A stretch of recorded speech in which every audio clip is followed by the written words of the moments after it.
والصلاة والسلام على سيد الرسل وخاتم الأنبياء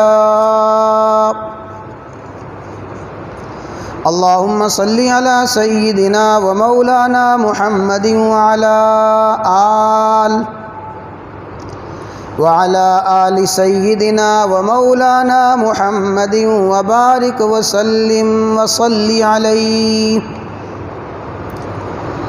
عن النواس بن سمعان رضي الله تعالى عنه قال: قلنا يا رسول الله وما إسراعه في الأرض؟ قال: كالغيث استدبرته الريح فيأتي على القوم فيدعوهم فيؤمنون به ويستجيبون له فيأمر السماء فتمطر والأرض فتنبت فيأتي على القوم ثم يأتي القوم فيدعوهم فيردون عليه قولا فينصرف عنهم ليس بأيديهم شيء من أموالهم ويمر بالخربة فيقول لها أخرجي كنوزك فتتبعه كنوزها أو كما قال النبي صلى الله تعالى عليه وسلم.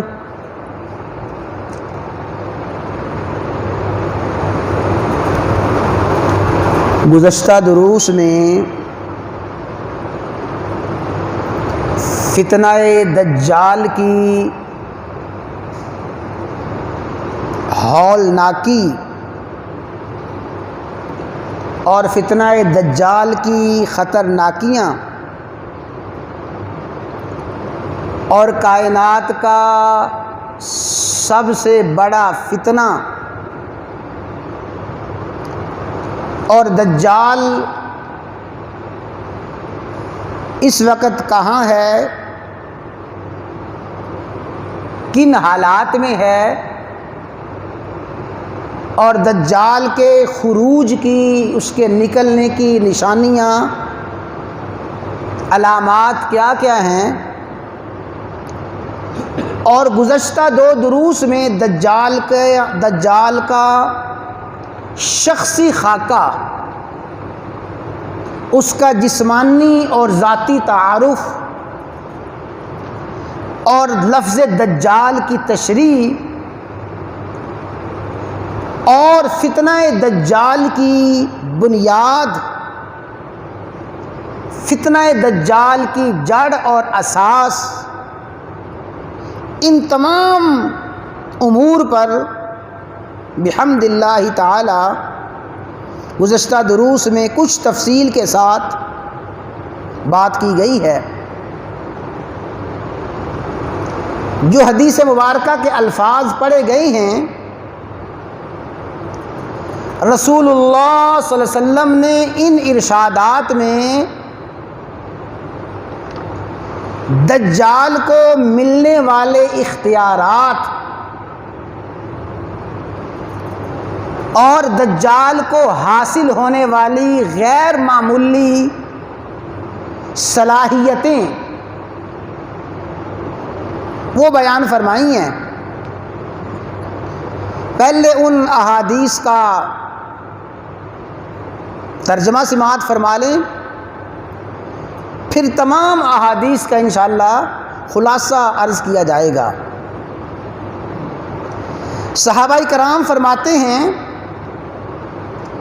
کہ ایک دن رسول اللہ صلی اللہ علیہ وسلم نے صبح کے وقت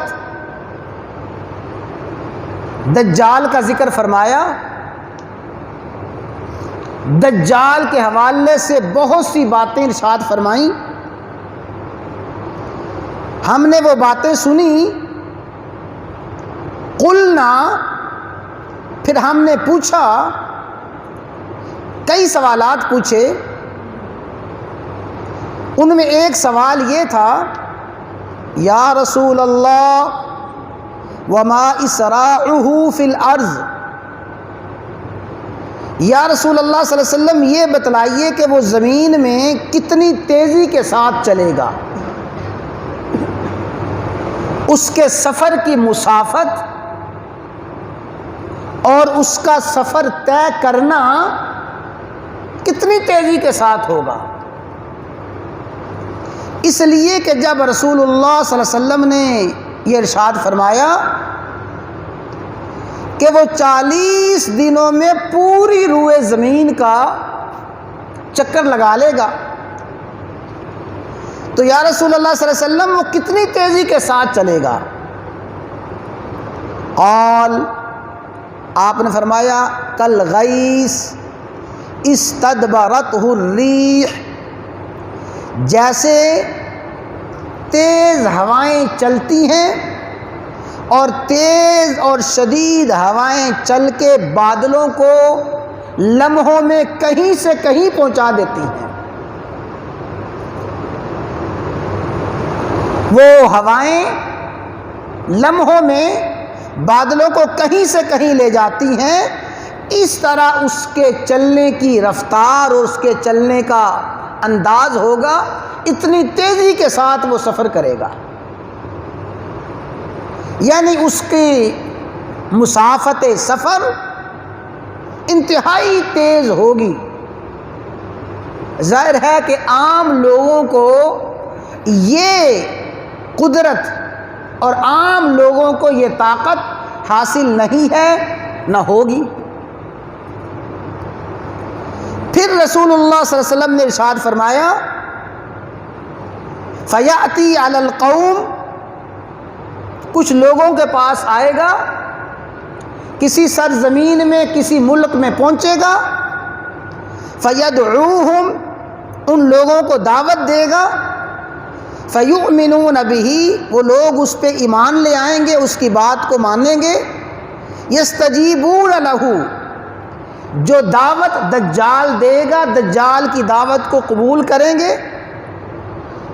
اپنے ماننے والوں، اپنی دعوت قبول کرنے والوں پر وہ کیسے اسباب زندگی دراز کرے گا، فَيَأْمُرُ السَّمَاءَ، آسمان کو حکم دے گا، فَتُمْطِرُ، آسمان اس علاقے میں بارش برسائے گا، اس سرزمین میں بارش برسے گی، جو لوگ اس پہ ایمان لے آئیں گے، اس کی دعوت کو قبول کریں گے، والارض، اور زمین کو حکم دے گا، فتنبت، زمین ان کے لیے اپنے سونے اگل دے گی، اس علاقے میں زمین کی پیداوار، اناج، پھل پھول، ہر قسم کی زمینی روزی وافر ہو جائے گی، ضرورت کے مطابق بارش برسے گی۔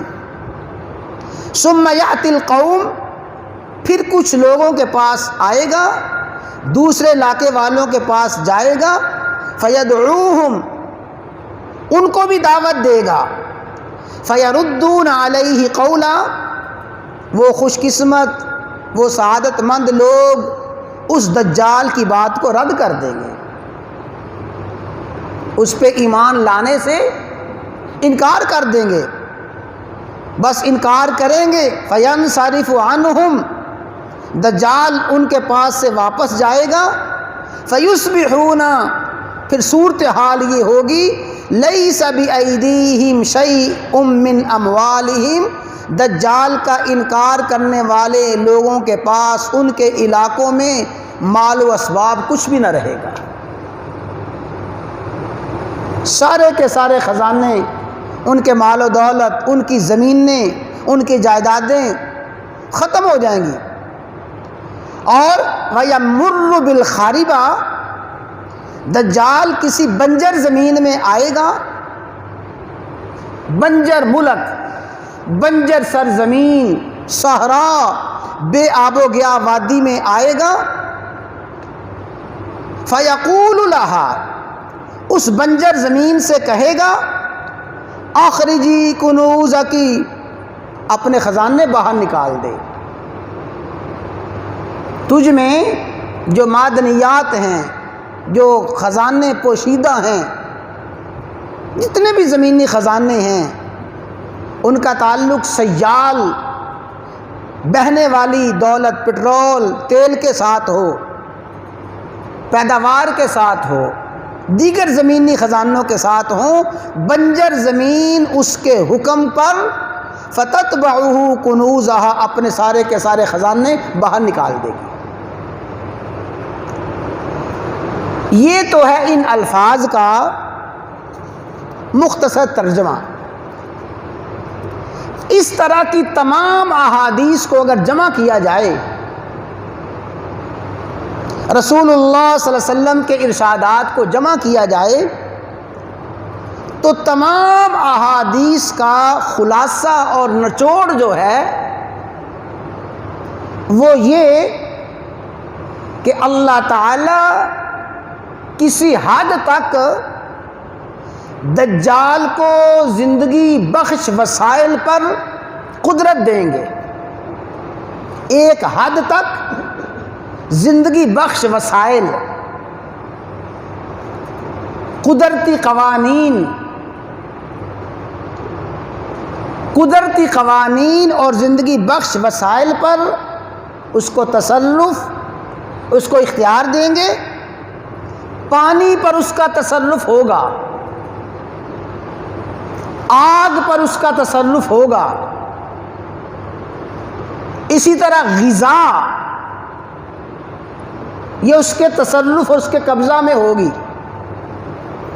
بے تحاشا دولت، خزانے اس کے قبضے میں ہوں گے۔ قدرتی وسائل، بارش، فصلیں، قحط، خشک سالی، اور اسی طرح بہت حد تک زندگی اور موت، ان چیزوں پر اس کا قبضہ ہوگا۔ احادیث میں یہ تمام باتیں ارشاد فرمائی گئی ہیں۔ وہ اگر تمام احادیث بیان کی جائیں تو عنوان بالکل ہی بیچ میں رہ جائے گا، اور کوشش یہ ہے کہ کسی حد تک اس موضوع کو مکمل کیا جائے۔ بڑی توجہ کے ساتھ بات سمجھ لیں کہ دجال کو قدرتی وسائل پر اختیار حاصل ہوگا، قدرتی وسائل پر تصرف ہوگا، اپنی مرضی سے جہاں چاہے گا بارش برسا دے گا، بارش روک دے گا، جس سرزمین کو چاہے گا زرخیز کر دے گا، جسے چاہے گا بنجر کر دے گا، حتیٰ کہ کسی کو قتل کر کے مار کے پھر زندہ کر دے گا۔ یہ اختیارات اس کے پاس ہوں گے۔ لیکن میرے بھائیوں، جو بات بڑی توجہ کے ساتھ سمجھنے والی ہے، جو خلاصہ ہے دجالی نظام کا اور ایمانی نظام کا، یاد رکھیں قدرتی وسائل پر قبضہ اور قدرتی وسائل پر تصرف یہ اس کو دجال نہیں بنائے گا۔ دجال اس لیے دجال نہیں ہوگا کہ وہ زمین کی پیداوار مرضی سے اور زمین کی سیرابی مرضی سے کرے گا۔ قدرتی وسائل کو اپنی مرضی کے مطابق استعمال کرنا، اپنی صلاحیتوں کو، جدید سے جدید ایجادات کو اور جدید سے جدید سائنسی ترقی کو استعمال کر کے قدرتی وسائل سے فائدہ اٹھانا، یہ دجالیت نہیں ہے۔ بڑی توجہ کے ساتھ سمجھنے والی بات ہے۔ قدرتی وسائل سے اور سائنسی ترقی سے، جدید ٹیکنالوجی سے مستفید ہونا اور قدرتی وسائل کو مرضی کے مطابق استعمال کرنا، اس کا نام دجالیت نہیں ہے۔ اصل دجالیت کیا ہے اسی کو سمجھنا ہے۔ اصل دجالیت اور فتنہ دجال یہ ہے کہ دجال سائنسی ایجادات کو، جدید ترقی کو اور اسباب زندگی کو، وسائل کو اللہ تبارک و تعالیٰ پر کفر کے لیے، اللہ تعالیٰ کی نافرمانی کے لیے اور زمین پر بغاوت کے لیے، ظلم اور ناانصافی کے لیے ان ایجادات کو، ان ترقی کی اشیاء کو استعمال کرے گا۔ یہ ہے اس کا فتنہ دجال۔ ورنہ اللہ تعالیٰ کسی مومن بندے کو قدرتی وسائل پہ قبضہ دے دیں، جس طرح دجال کو اللہ تعالیٰ نے اختیار دیا، اللہ تعالیٰ کسی مومن بندے کو ایسا اختیار دے دیں، پھر مومن بندے کی جو سوچ ہے اور مومن بندے کا جو طرز ہے، وہ مومن کی سوچ اور دجال کی سوچ اسی سے فرق ہو جاتا ہے کہ مومن قدرتی وسائل پر قبضہ کر کے کیسا رویہ اختیار کرتا ہے، اور دجال قدرتی وسائل پر قبضہ کر کے کیسا رویہ اختیار کرتا ہے۔ اب ذرا یہ قرآن کریم کی آیت پہ غور فرمائیں، انشاءاللہ بات بڑی واضح ہو جائے گی۔ قال یا ایھا الملأ ایکم یأتینی بعرشها قبل ان یأتونی مسلمین۔ وقت کا عظیم بادشاہ ہے، دربار لگائے ہوئے ہے، اپنے درباریوں سے وہ بادشاہ کہتے ہیں تم میں سے کون ہے جو اس کے تخت کو لے آئے اس سے پہلے کہ وہ خود میرے دربار میں آ جائے۔ اس کے تخت کو کون لائے گا؟ یقیناً آپ سمجھ چکے ہوں گے کہ بادشاہ سے مراد کون ہے؟ سیدنا سلیمان علیہ السلام۔ اور تخت کس کا تھا؟ ملکہ بلقیس۔ اور محققین نے لکھا ہے کہ جہاں پہ سلیمان علیہ السلام موجود تھے اور جہاں ملکہ بلقیس کا تخت تھا، تقریباً 1400 کلومیٹر کا فاصلہ تھا۔ 1400 کلومیٹر دور ملکہ بلقیس کا تخت ہے۔ فرماتے ہیں کون تخت لائے گا؟ عفریت من الجن، ایک بڑا جن کہنے لگا، دیو کہنے لگا، انا آتی کا بھی، میں اس کو لاؤں گا، تخت کو لے آؤں گا۔ کتنی دیر میں؟ قبل ان تقوم من مقامک، جب تک آپ کا دربار برخاست نہیں ہوتا۔ جتنی دیر تک آپ دربار میں بیٹھے رہتے ہیں، پھر دربار کا وقت ختم ہو جاتا ہے، دربار کا وقت ختم ہونے سے پہلے وہ تخت لے آؤں گا۔ یہ ایک جن نے کہا۔ قال الذی عنده علم من الکتاب، وہ بولا جس کے پاس کتاب کا علم تھا، جس کو اللہ تعالیٰ نے علم عطا فرمایا تھا، وہ کہنے لگا انا آتی کبھی، میں وہ تخت لے آؤں گا، اور کتنی جلدی؟ قبل ان یرتد الیک طرفک، آپ کی آنکھ جھپکنے سے پہلے لے آؤں گا۔ 1400 کلومیٹر کا فاصلہ ہے، اور وہ تخت مثالی نہیں لانا، کوئی فوٹو اسٹیٹ نہیں لانا، بلکہ اصل تخت لانا ہے۔ اب اس سے بڑھ کے قدرتی وسائل پر قبضہ کیا ہو سکتا ہے؟ اس سے بڑھ کے قدرتی وسائل پر کنٹرول اور اختیار کیا ہو سکتا ہے؟ آپ کی آنکھ جھپکنے سے پہلے اللہ کا قرآن کہتا ہے فَلَمَّا رَآهُ، سلیمان علیہ السلام نے آنکھ جو بند کی، آنکھ بند کر کے کھول لی، گویا آنکھ جھپکی، مستقراً عندہ، وہ تخت سامنے موجود تھا، وہ ملکہ بلقیس کا تخت سامنے موجود ہے۔ وہ جو تخت لانے والا تھا، جس کو اللہ نے یہ قبضہ اور اختیار دیا تھا، فوراً کہنے لگا ھذا من فضل ربی، لوگو یہ میرا کوئی کمال نہیں ہے، یہ میرا کوئی اختیار نہیں ہے، یہ تو میرے رب کا فضل ہے۔ لیبلونی، تاکہ اللہ مجھے آزمائے، مجھے آزمائے، اشکرو ام اکفر، میں اس طرح کی ترقی کر کے، اس طرح کی جدید ٹیکنالوجی کے ذریعے اشکرو اپنے رب کا شکر ادا کرتا ہوں یا ناشکری کرتا ہوں۔ یہ ہے ایک مومن کی سوچ کہ مومن جتنی مرضی ترقی کر لے، وسائل پر جتنا مرضی قبضہ اور تصرف کر لے، اور وسائل پر جتنا مرضی اختیار حاصل کر لے، اس سب کچھ کو اختیار کر کے، سب کچھ اپنے قبضے میں لا کے اپنے خالق و مالک کی معرفت مزید حاصل کر جاتا ہے۔ اس کے سامنے کائنات کی اشیاء کی حقیقت کھلتی جاتی ہے۔ کائنات کی اشیاء کی حقیقت سے واقف ہوتے ہوتے جتنا کائنات کی اشیاء کی حقیقت سے واقف ہوتا ہے، اتنا ہی خالق کائنات سے واقف ہو جاتا ہے۔ یہ ہے ایمانی سوچ، اور یہ ہے ایمانی تہذیب۔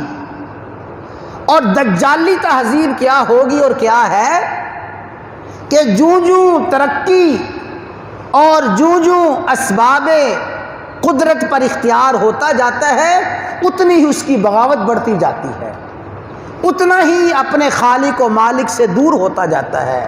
جوں سائنسی ایجادات میں پڑتا گیا، غفلت کی زندگی چھاتی رہی۔ جوں سائنسی ایجادات میں آگے بڑھتا گیا، خالق و مالک سے دور ہوتا گیا۔ یہ ہے میرے بھائیو دجالی تہذیب۔ یہ دجالی تہذیب چاہے کسی مسلمان میں ہو، یہ دجالی تہذیب آج کے کسی کافر میں ہو، کسی ملک میں ہو، یہ جو نظریہ ہے، یہ جو تہذیب ہے، یہ تہذیب اور نظریہ ہی اصل دجال کو دجال اعظم بنائے گا۔ ورنہ دجال اس لیے دجال نہیں ہوگا کہ اس کے قبضے میں بارش ہوگی، اس کے قبضے میں موت اور زندگی ہوگی، وہ بنجر زمینوں کو سیراب کرے گا۔ ان وسائل کے ذریعے جو لوگوں کو کفر پر، لوگوں کو معصیت پر، نافرمانی پر، خالق و مالک سے دوری پر ابھارے گا، یہ سوچ اور یہ فکر اس کو دجال بنا دے گی۔ ورنہ اللہ تعالیٰ نے ہواؤں پر قبضہ تو دیا تھا، فَسَخَّرْنَا لَهُ الرِّيحَ، ہم نے سلیمان علیہ السلام کے لیے ہوا کو تابع کر دیا تھا۔ اگر دجال کے لیے ہوا تابع ہوگی، سلیمان علیہ السلام کے بھی ہوا تابع تھی، اور غُدُوُّهَا شَهْرٌ وَرَوَاحُهَا شَهْرٌ، اتنی تیزی کے ساتھ سفر کرتے تھے، قرآن کی آیت ہے، اتنی تیزی کے ساتھ سفر کرتے تھے، صبح کے تھوڑے سے وقت میں ایک پورے مہینے کی مسافت طے کر لیتے تھے۔ دجال تو 40 دن میں یہ کرے گا نا، وہ صبح کے وقت میں، صبح کا تھوڑا سا وقت، اس تھوڑے سے وقت میں پورے مہینے کی مسافت طے کر لیتے تھے، شام کے وقت میں مہینے کی مسافت طے کر لیتے تھے۔ اور وَمِنَ الْجِنِّ، جنات کو سلیمان کے تابع کیا تھا، ہواؤں کو تابع کیا تھا، پہاڑوں کو تابع کیا تھا، حتیٰ کہ أَلَنَّا لَهُ الْحَدِيدَ، لوہا سلیمان کے تابع کیا تھا۔ یہ چیزیں دجال کے بھی تابع ہوں گی، سلیمان کے بھی تابع تھی، لیکن سلیمان علیہ السلام نے کیا فرمایا؟ اعملوا آل داود شکرا، اے آل داود، اللہ تعالیٰ نے یہ چیزیں تمہارے تابع کی ہیں، اس خالق و مالک کا شکر ادا کرو۔ تو دجالی تہذیب یہی ہے، دجالی سوچ یہ ہے کہ جوں ترقی ہوتی گئی، دولت بڑھتی گئی، خزانے آتے گئے، کارخانوں پہ کارخانے، فیکٹریوں پہ فیکٹریاں لگتی گئیں، بینک بیلنس بڑھتا گیا، عزت، شہرت، وجاہت بڑھتی گئی، اقتدار مضبوط ہوتا گیا، خالق و مالک سے دور ہوتا گیا، اور ان وسائل کے ذریعے، ان وسائل کو کفر کی اشاعت کا، باطل کی اشاعت کا، ان وسائل کو خالق و مالک سے دوری کا ذریعہ بنا لیا۔ یہی دجالی تہذیب ہے۔ اللہ کرے کہ یہ بات ہمیں سمجھ آ جائے۔ اللہ تعالی ہمیں اس کی حقیقت سمجھنے کی توفیق عطا فرمائے، اور اللہ تعالی اس نظریے سے، اس سوچ سے مجھے اور آپ کو بچنے کی توفیق عطا فرمائے۔ باقی بھئی اگلی بات کہ دجال کو ان چیزوں پر اختیار کیسے حاصل ہوگا، ان چیزوں پہ دجال کو اختیار کیسے حاصل ہوگا؟ اس کا ایک تو آسان سا جواب یہی ہے کہ جس اللہ تعالیٰ نے اپنے بندے، اپنے نبی سلیمان علیہ السلام کو ان تمام چیزوں پہ اختیار دیا تھا، وہی اللہ تعالیٰ دجال کو بھی دے دے گا۔ یہ تو ہے عام سا اور بالکل آسان سا جواب۔ اور دوسرا جواب یہ ہے کہ آج کی جدید ایجادات اور آج کی سائنسی ترقی ان تمام چیزوں کو ثابت کر رہی ہے۔ وہ سائنسی ترقی اور جدید ایجادات کے ذریعے ان چیزوں پہ قبضہ کر لے، کوئی مشکل نہیں ہے۔ اللہ تعالیٰ اس کو کسی اور ذریعے سے قبضہ دے دے، کوئی مشکل نہیں ہے، یہ سب کچھ ہوگا۔ بعض لوگ اس پہ بڑا زور دیتے ہیں کہ دجال کے پاس اختیارات کیسے ہوں گے، دجال کیسے یہ سب کچھ کرے گا؟ اور بھئی کیسے کرے گا؟ جیسے سلیمان علیہ السلام کرتے تھے، جس طرح عیسیٰ علیہ السلام کرتے تھے، انی اخلق لکم من الطین کہیئۃ الطیر فانفخ فیہ فیکون طیرا باذن اللہ۔ پرندہ، مٹی کا پرندہ بناتے اور اس میں پھونک مارتے، فرماتے اللہ کے حکم سے اڑ جا، وہ اللہ کے حکم سے اڑنا شروع ہو جاتا۔ اللہ تعالیٰ نے حضرت عیسیٰ کو یہ کیسا اختیار دیا تھا؟ اور وَأُبْرِئُ الْأَكْمَحَ وَالْأَبْرَصَ وَأُحْيِي الْمَوْتَى، میں مردوں کو زندہ کرتا ہوں، لا علاج بیماروں کو تندرست کرتا ہوں۔ لیکن کیا سوچ تھی؟ یہ سب کچھ کرتا ہوں بِإِذْنِ اللہ، اللہ کے حکم سے کرتا ہوں، میرا کوئی اختیار نہیں ہے۔ تو یہ دجالی تہذیب یہی ہے کہ سب کچھ میں کرتا ہوں، میں نے یہ کیا، میں نے یہ کیا، میں نے یہ کیا۔ دجالی تہذیب یہی ہے۔ تو اللہ تعالیٰ دجال کو اختیارات دے دیں گے، جیسے مرضی دے دیں گے، وہ جیسے مرضی دیں گے، اس کو اختیارات دیں گے اور آزمائش کے لیے دیں گے۔ لیکن اصل جو بات سوچنے والی ہے، سمجھنے والی ہے کہ دجال ان چیزوں پر قبضہ کر کے، اختیارات حاصل کر کے، اس کی سوچ کیا ہوگی اور اہل ایمان کی سوچ کیا ہونی چاہیے، مومن بندے کی سوچ کیا ہونی چاہیے۔ اصل سمجھنے والی بات یہ ہے۔ انشاءاللہ اگلی احادیث میں دجالی فتنے کے مزید کچھ حالات عرض کیے جائیں گے۔ اللہ تعالیٰ ان باتوں کو سمجھنے کی، ذہن میں بٹھانے کی، قبول کرنے کی، عمل کرنے کی توفیق عطا فرمائے۔